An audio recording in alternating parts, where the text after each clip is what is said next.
my grades weren't all that hot, but because I was a veteran, they allowed me in. And so I enrolled in Highland Park Junior College, and I didn't finish there and get an associate, so I left there and went to Wayne State for a moment, and wanted to be in engineering. But I needed a lot of math, and that was working hard on me, so that I transferred there and went to Eastern Michigan and graduated from Eastern Michigan. So. Okay. And because I had so much math, I had a degree in math and political science, had 2 majors. And so I graduated from Eastern. Okay. And then I got back here to Detroit after that. And same thing, I found out while I was at Eastern that the city of Detroit had 2 letters. If you were white, they had the recruiters come up there, but I never went to an interview. They would send you a letter. One letter said, come in for an interview. The other letter said, come in for a test. Well, the letter that said, come in for an interview, they gave to white students. The letter that said, come in for a test, they gave to black students. Well, since I was living on campus, they didn't know what I was, and they sent me that letter. And the reason I know that, because the white girls up there that was in my class and all, they would tell me this. They'd say, you know, I went down to Detroit, I crossed my legs and showed a little leg, and next thing I was a male. They said, you're hired. No test.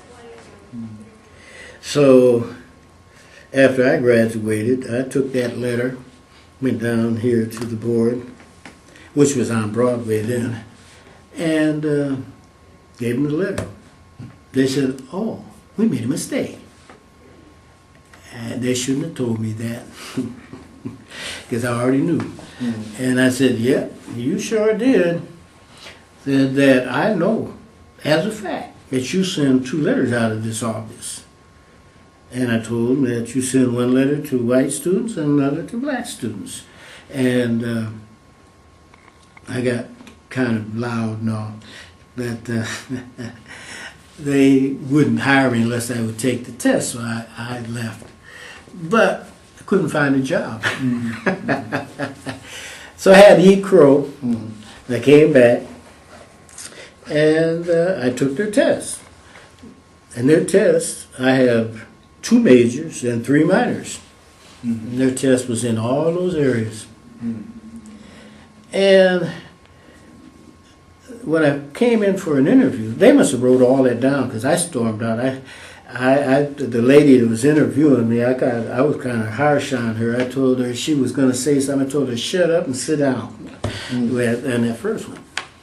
So when I came back for that interview after the test, the first thing they asked me, well, what did you think of our test? Which led me to believe that they had written something down that year before. And I said, you shouldn't ask me that. I said, I bet you 10 to 1 that I aced that test. I got every answer correct. I said, that test was in every area that I either majored in or minored in. Then they shut up. And to placate me, they gave me the choice of 10 schools. And asked me and told me to go visit every one of them. But I didn't. I just visited a couple. Okay. Do you visit the schools for what reason? To decide which one I wanted to teach them. Okay. See, they weren't, normally they assign you, but because of trying to pacify me, I guess, they gave me a choice. Okay, so you were applying for a teaching position in the Detroit public school system back then. Okay, I got you. They gave me a choice and told me to visit all 10. Okay, all right.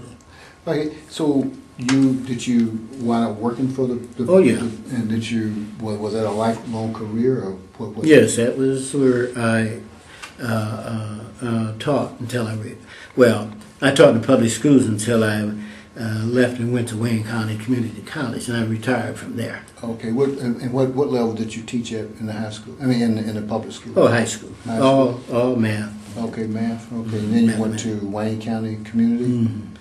Okay. All right. And so, how long were you a teacher? Over 30 years. Over 30 years. Okay. So you're a retired educator, so to speak. Okay. And you use your GI Bill. Yes, and that's interesting. I was going to bring that up. When the Korean War veterans,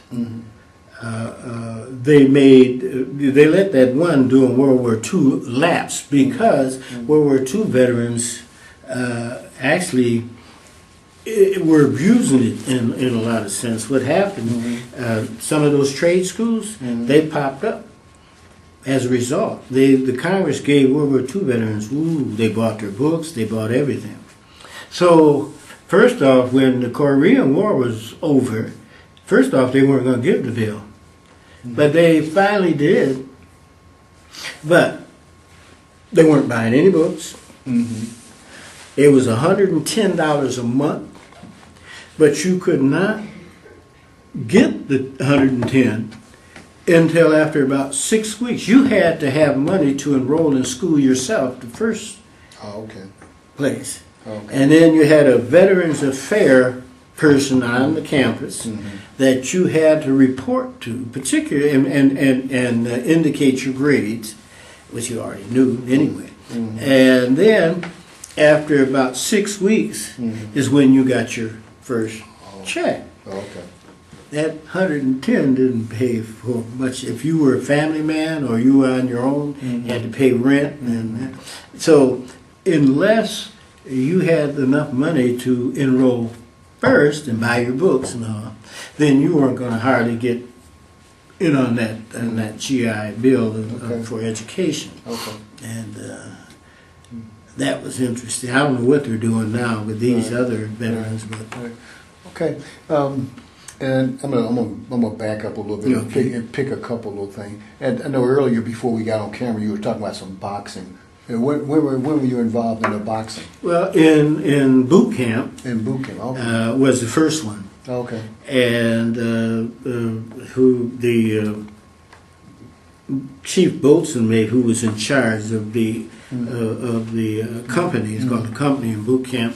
85 people, and they're called smokers. Oh, okay. And anybody. So I think he asked me if I would box in a smoker. Okay. Well, I had never boxed in my life. But why would he ask you to box? Did you? Well, because that was one of the entertainments that they did. Had you shown some skill in boxing, or no? They didn't know me from Adam. He just asked. So I just said okay. Okay. And I suppose I thought I could box after watching Sugar Ray. And so yeah, that's the first one. I only had two. That's the first one I had. But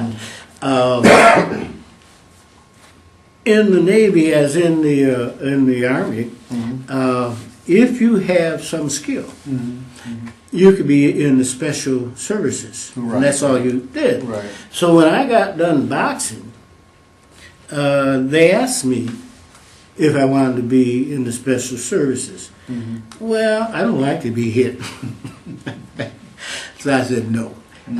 But I could have spent my time in the Navy boxing rather than getting on board ship and all. Sure.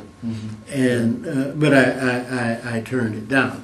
But then again, when on board ship in the Missouri, again they have smokers, and again I forgot who asked. Somebody asked me if I would box, and I said okay. Now the problem was back then a middleweight was 145 up.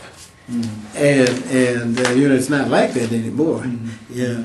So I would be fighting somebody much bigger and taller than me because they didn't make any distinction.